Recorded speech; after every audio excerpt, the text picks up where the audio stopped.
All right, so I've had some questions about this Atibal Ignite. It's a thermal handheld unit or a thermal clip-on unit. And so a lot of people are kind of confused about how that actually works and what that actually means for the clip-on part.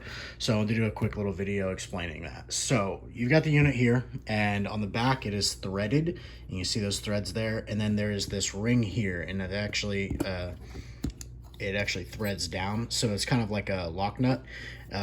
So you will, when you're using it handheld, you just throw this cup on there and then hold it up to your head, and you don't have to use that lock ring here at all. When you're going to clip it onto the end of your scope, you'll see the threads inside there, so you'll thread this on, and then you'll get it on there as many threads as you can until you can't, and then you tighten it down with that lock ring. Now, once you got it all mounted up, just imagine that I got the thermal here. It's hard to do one-handed with it, so we're gonna pretend that it's on there. You take it and you put it over the front of your optic, whatever you're running. It works the best with these LPVOs, a 1 to 4, 1 to 6, 1 to 8, whatever. The lower power you have, the better it's gonna work. It's gonna be a lot easier to see. You'll get the most field of view out of it. So once you have it on here, you wanna make sure that it is seated all the way up against your scope. That is the most important thing, because if it is not, you will have accuracy issues, because if you have it out here, it's going to lock down and it's not square to the front of your optic here. So push it all the way up against there, and then you just throw your lock lever down. Now it's on. Now imagine the thermal's there. So you have your optic, your scope, whatever, zeroed for whatever range you have it at. Now, you don't have to re-zero, because it's mounted in front. So your reticle that you're looking at through your optic is going to appear on the screen of the thermal. So you will just aim your reticle just as you would a normal scope. The only difference is you're seeing everything in thermal imaging instead of a regular day optic. So you got that all set up. Now you want to focus it. So if its image is a little bit blurry, this whole thing in the front, when you take this protective cap off, this whole thing spins, and that is your focus ring. So you'll spin it around whatever direction you need to, and that'll be what crisps up the image and focuses it. Another cool feature is the remote. I love this thing because I don't have to reach all the way up in front of my optic to make any adjustments. Sometimes you'll see a heat signature, and if I'm in white hot or something, I want to switch to black hot just to see if there's a little bit different contrast and it's a little bit more clean or crisp for positive ID. And so you can do all that from the remote. You can also do all the zoom from the remote by pushing these buttons, the little arrow shaped buttons here.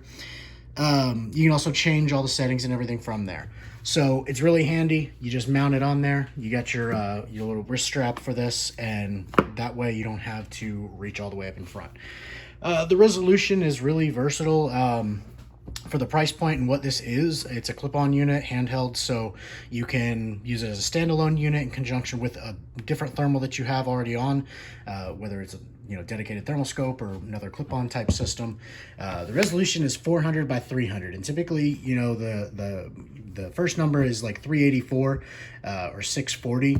That's kind of the general sweet spot for it. So this is a little bit better than the 384, and obviously it's not going to be as nice as the 640. 640 resolutions are like $5,000–6,000 setups in some cases. These are not that. It's a excellent entry-level versatile thermal that'll get you out there at night shooting coyotes, shooting hogs, shooting whatever you want at night. So if you got any questions, I'm happy to answer them. There's a few other things about it here before I forget. So you can mount this also on other scopes. It doesn't have to be the LPVOs. They have couplers here made by Rason, or however you say it, and they come in different sizes, and so these ones are dedicated for one specific size. So you buy it specific to the scope that you want to mount it to. So you'll just take some calipers and measure the the outside of your scope here, and whatever that comes to is what you're going to want to order to this. Now you can go up or down just a slight bit because you do have a little bit of adjustment here with these screws. You can tighten it up just a little bit, but you don't want to get too crazy if it doesn't have your exact size. Another option for more versatility is this one. This is one that Atibal sold with the thermal, and it comes with these shims. They're kind of a rubber-coated material here. And they've got a bunch of different sizes. They get real thin all the way up to really thick, and you can actually shim your coupler here, and you just wrap it all the way around inside there, and then you'll mount it up to the front of your optic. And again, just make sure that your optic goes all the way up against this front wall. That way it's all square and flush, and then you won't have any accuracy issues.